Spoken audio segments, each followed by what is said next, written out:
Okay, so we're gonna move straight into the lesson. Can I have a quick recap? Anybody remember what was covered last week? It's amazing how, except for Kaushik, right? Everybody's camera is like that. So I feel like I'm teaching to 1, 2, 3, 4 heads. A little bit of your beautiful faces, please. Don't be shy. What's the word to say shy in Chinese? I'm not sure. Don't be shy. Show me your faces. Chen Hao, a little bit tilt your camera, dear. Larissa, tilt your camera as well. And Saron, tilt your camera as well. And Kaushik is showing me his grandfather, I think. But yeah, hi grandfather, if that's it, or is his father. All right, that's better, Saron. I can see your face, and Chen Hao as well. Larissa, could you tilt your camera, dear, so I can see your face? Thank you. A little bit, dear. Okay, I'm gonna push up the screen and then tell me if you guys can see this because it's a little bit wonky, yeah? All right, are you guys seeing my screen? Just a quick reaction button, thumbs up if you are, so that I can move on. All right, perfect. All right, so today what we're going to do today is we're going to talk about, so our lesson objective is about composition. It's about achieving unity and coherence and in writing personal recount essay. All right, wait, it's a little too far. Oh, sorry, no worries, Larissa. All right, so that's what we're going to do today. Achieving unity and coherence, and we're going to write about personal recount essay. All right. All right, so we're doing two things. We're doing a little bit of composition and a little bit of current affairs as well. So let's start with composition. Let's talk about personal recount. All right. I'm going to stop share right now and tell me, I need you guys to mute. Sorry, guys, I'm not sure how Mr. Joel conducts his lesson, but in my lessons, you guys have got to talk. All right, what is the difference between a personal recount and a narrative essay? Come on, unmute and please let me know. Don't make me beg. The lesson will continue longer. What is the difference between a personal recount and a narrative? Do not type. Please unmute and tell it to me. Thank you. Part of English learning is about speaking as well.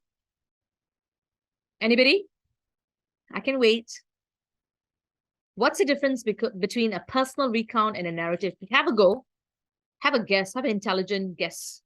It's all right if you get it wrong. Saran, you want to have a go? I really like your deep voice. You want to unmute and have a go? What do you think is the difference? It's okay if it's wrong. One is fiction, one is non-fiction. One is fiction, one is non-fiction. I think that's a fantastic reply. Very good. What else? What else can you say?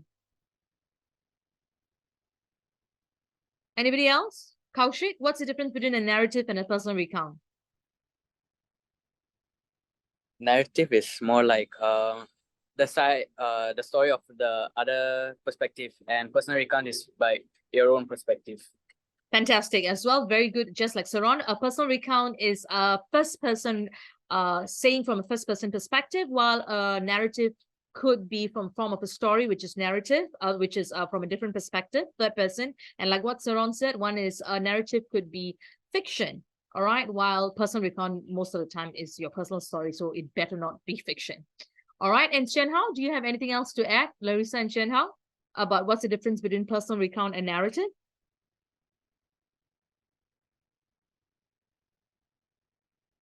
Which one are you? So Larissa said no. What about Chen Hao? Do you have anything else to add? No? Shall I move on? All right, I'm going to move on. But I will be stopping and asking questions. So please do participate because we don't want this to be a one-way lesson. Yeah. If it's a one-way lesson, I could just record it and send it to you. All right. So no fun in that. Yeah. All right. Let's move on. Okay. So very good. All right. So a personal recount essay. All right. We're going to specifically talk about coherence in writing. All right. And how do we achieve coherence? All right. And we're going to talk about settings, characters, and plot. All right. I'll come back to the word coherence because that's a very good word. And I want you to, oh, did Kaushik just leave? Hang on. 1 second.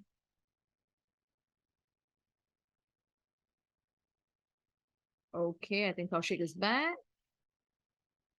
Hi, Kaushik. You okay? You want to get your dad to help you out?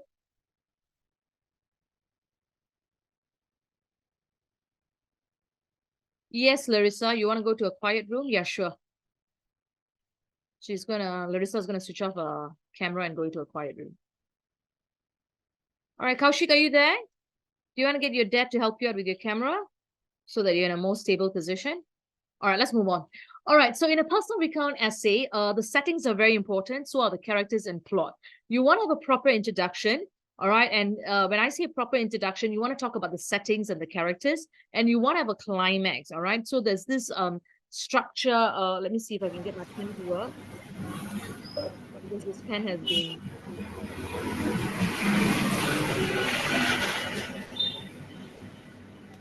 Wow. Hang on. All right, that's better. Yeah, okay. All right, so if you look at a personal recount essay, I'm just showing a little bit of a graph here. Hang on, let me see if I can get this. Sorry, technology is supposed to help, but sometimes it can be a bane rather than a boon. All right, so if this is the story itself, all right, it can start off with just a normal setting and then it builds up. All right, so there's this building up of tension, and then you have got this climax, and then you have a resolution. All right, so you normally have a character. Can you guys see? Sorry, give me a very good thumbs up if you can see. Just a thumbs up, use the reaction button. All right, thank you, Saron, for immediately responding. Appreciate that. All right, let's come back here. All right, so this climax is normally where there is a problem, and this pen goes again wonky. Okay, so this is when there is a problem normally, and this is when normally there is a resolution. All right, it doesn't always have to be a problem and a resolution. Sometimes it can be a tension. Sometimes it can be anxiety. As long as that in your personal recount, you have this graph where you take, think of it this way, guys. If I am, I know you guys are sitting for your Sec 3 exam next year, but screw Sec 3 for now. If you're going to sit for your O levels or your A levels or your IB or whatever that is, all right, that you guys are sitting for, you want to write a piece of writing that takes your reader, and in this case, you're talking about your teacher or your markers, on a journey. You want to take them through a journey where they experience the characters, they're able to visualize the what's happening. So, okay, let me explain to you. I'm going to stop share right now, and I'm going to just tell you this story, and I want you to look at me, all right? Going to be a tad bit more dramatic than normal, just to drive home a point. All right.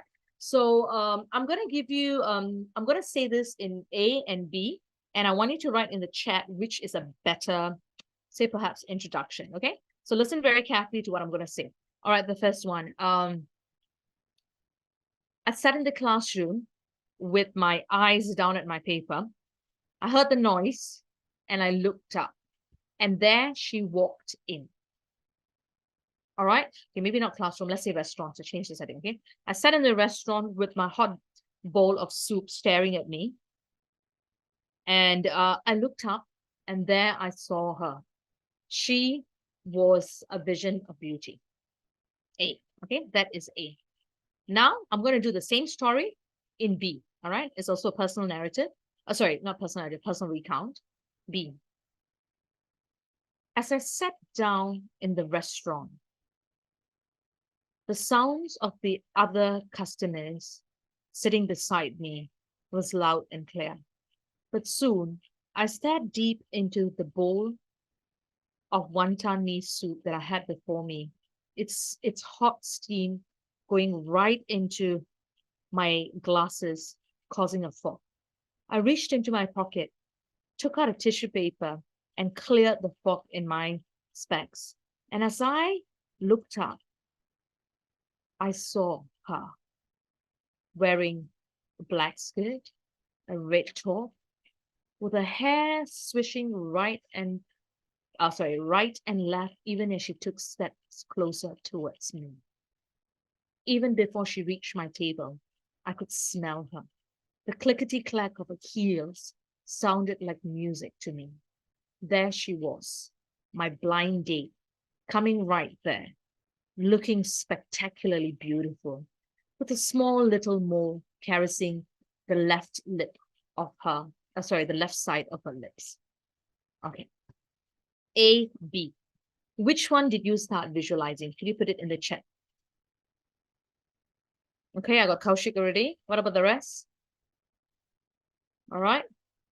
All right, everybody seemed to like B except for Larissa. She preferred A. Larissa, could you tell me what, since everybody said B and you said A, what was nicer about A?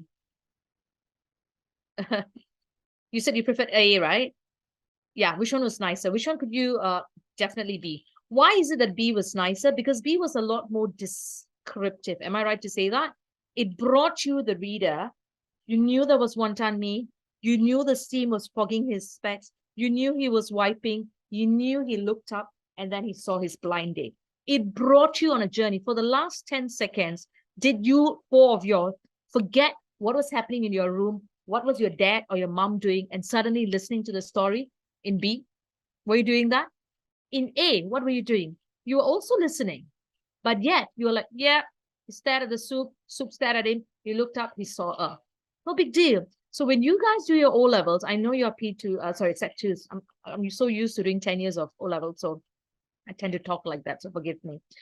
But you want to write an essay that is going to make you stand out rather than the student who has handed in the essay before you and after you. Do you get what I mean? As a marker, when I'm reading both essays, which essay am I going to remember more? Definitely B, right? Exactly, definitely B. And if I'm going to remember their essay a lot more, am I then going to score better in it? Of course I'm going to score better in it.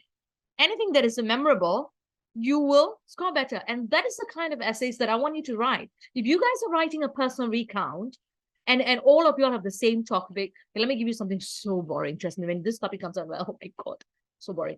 Tell me about the time you helped an old woman, and everybody will talk about a old woman who crossed the road, or an old woman who was crossing the road and dropped the bag of oranges, and how you went to help pick up. Like, duh, get a life. Can you be a bit more creative? Sorry, guys, I'm a bit rude, but live with it. You have no choice. You have 2 weeks with me. Sorry, guys, I am rude. Sorry, just being. Anyway, coming back. So what I'm saying is that everyone's going to write that. How are you going to stand out? You're just going to be an average C because everyone has this old auntie crossing the road and you helping her. Write about a personal recount where you helped the aunt or something. That's not even a personal recount, but you get what I'm trying to say? If you want to stand out from the rest of your peers, you need to bring your readers or the markers on a journey of emotions. In your personal recount, just like the slide that I showed you, I want you to take them on a journey where you express things so vividly that for 10 seconds, I don't care who's on my right. I don't care who's on my left. I don't care whether my computer is, whether the screen is, I'm just listening to this woman whose hair was swishing right and left, wearing black skirt, red top, red bright lipstick, and a mole near her lips. You are transported to that world. That's how I want you guys to write. And that's how you're going to score well. Is that clear? So we're going to go back now. I'm going to share the screen. Sure. I do my lessons a lot more interactive, but I do not know. I think maybe it's a Monday and you guys are really quiet. So I'm going to be very nice to y'all and let this slide, okay? If I take you for 1 year, oh my God, you guys will have to talk every lesson. All right, so let's go on. Coming back. Hang on, my niece is here. Nadia, could you get the fan to turn towards me? I'm literally dying in the sweltering heat. So it's like no, not that the entire stand, sweetheart, the entire stand. Thank you. It's now summer in Perth and the heat is horrible. Okay, so coming back here, I want you to take them on a journey and I want you to give me a proper introduction that encompasses the setting and the characters. I want you to give me a climax which contains the height of action and of course a conclusion where the problem is solved. The purpose of drawing this graph is to show you, hang on, technology, it's a pain to me again. The reason for drawing this graph is to show you that how the readers will experience even as they read. They're expecting, and then there's a resolution. It's just like any of the movies. Think of all the movies that you enjoy. They are movies that took you on a journey of emotions. All right, let's move on. Give me a second. How many more slides do we? Oh, all right, I've got so many more to go. All right, so what is a personal recount essay? In the setting, and you need to provide a proper setting by giving a general description of the place. And you want to write it in first person. If you write a personal recount essay and you say, in a different a person, all right, it is going to be, you need to do it most probably in the first person. But if you're going to say it in a third person,